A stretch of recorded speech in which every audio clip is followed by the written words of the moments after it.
Furious team owners planning coup against NFL commissioner after seeing what he secretly did to them just when National Football League Commissioner Roger Goodell thought things couldn't get any worse for his crumbling career. The disgruntled team owners are finding a way to make sure that he pays for his actions.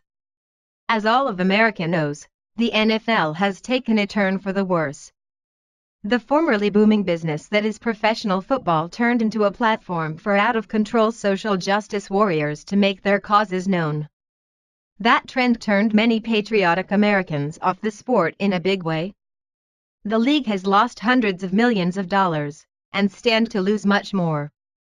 The loss in advertiser dollars is a result of the downturn in TV viewership because of the National Anthem protest.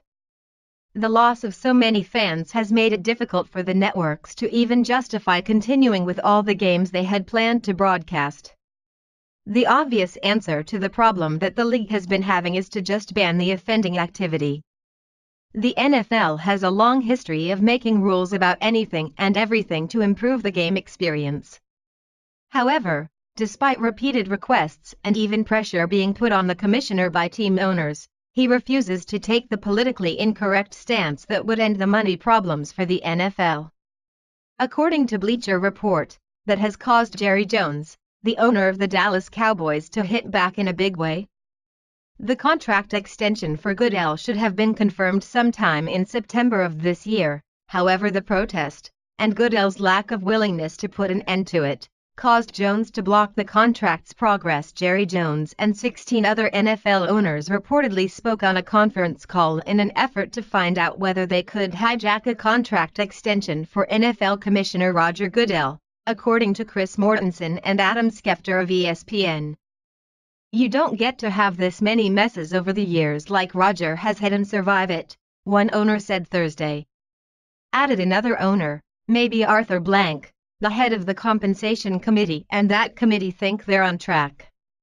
But they have a lot more resistance than they counted on, and maybe they don't know how the resistance is growing as we speak.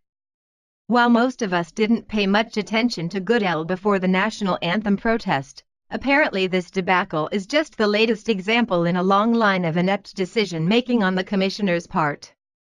Goodell might be under the same misconception that the players are under, that they're somehow irreplaceable. The team owners who are seeing huge losses are about to straighten that confusion out.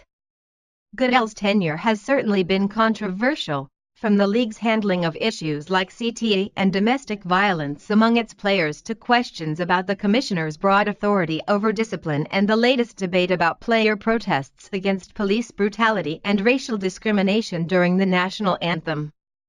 As Mortensen and Schefter wrote, there is an unrest among a certain group of owners that were on this week's conference call that are unhappy with a wide range of issues ranging from Goodell's performance to certain NFL employees to the league's Los Angeles situation and to other issues that date back to the Ray Rice situation and beyond. The reporters added that an extension for Goodell was expected to be done in September, but Jones has continued to obstruct those efforts. While Jones would need to assemble a group of 24 owners to oust Goodell as commissioner, it's clear that there is unrest. To be clear, no one is saying that Goodell or even the owners should require any players to change their beliefs. The personal feelings of the players are their own, but they are just that, personal. It is of course not a requirement that a player agree with an owner's political beliefs to play for his team, and it never has been. What the owners are looking for is some guidance and boundaries that would allow the game to resume its former bipartisan appeal. That was our recurring theme, that there's no leadership, one executive told Mortensen and Schefter. Everyone there in the league office is trying to win the latest news cycle, and there's no long-term vision. It's just, how can we minimize the bad headlines, maximize the revenue and move on to the next day? And there's an increasing frustration to that approach. The team owners and the former fans of the league aren't looking for damage control at this, they're looking for someone to make sure the problem goes away, for good. If Goodell can't or won't do that, the team owners have made it clear that they'll find someone who will.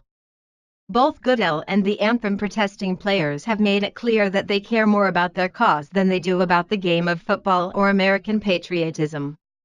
If the team owners get their way, The whole group might be looking for a job soon, and not a moment too soon.